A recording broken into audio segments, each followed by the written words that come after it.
Kinematics के constraint की बात करें तो अगर कंस्ट्रेंट कांस्टेंट है, मतलब उनके बीच का जो जॉइंट है वो रिजिड है और वो आपस में इनके बीच का सेपरेशन चेंज नहीं हो रहा, तो आप उसे कंबाइंड सिस्टम मान सकते हो। और अगर उनके बीच में स्लिपिंग हो रही है और वो स्ट्रेच हो रहे हैं या स्लैक हो रहे हैं या रोप है, तो आप उसे कॉमन सिस्टम नहीं मान सकते।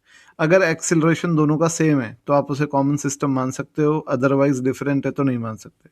अगर इंटरनल वर्क डन जो है, इंटरनल फोर्सेस अगर कंजर्वेटिव है, तो आप उसे सिस्टम मान सकते हो।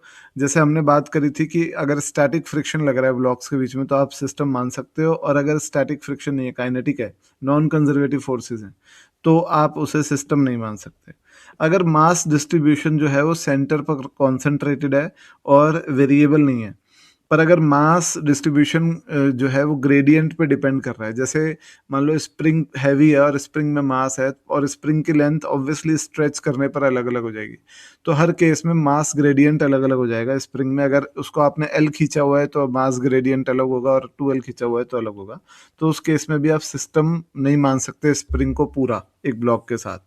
और अगर मोमेंटम ट्रांसफर की बात करें तो अगर सिर्फ एक्सटर्नल इम्पल्सेस लग रही हैं तो आप उसे सिस्टम मान सकते हो, पर अगर इंटरनल फोर्सेस भी इम्पल्स बना रही हैं और वो क्वेश्चन में इंपॉर्टेंट है तो आप उसे सिस्टम नहीं मान सकते, और आपको दोनों को अलग अलग बॉडी करके कंसीडर करना पड़ेगा।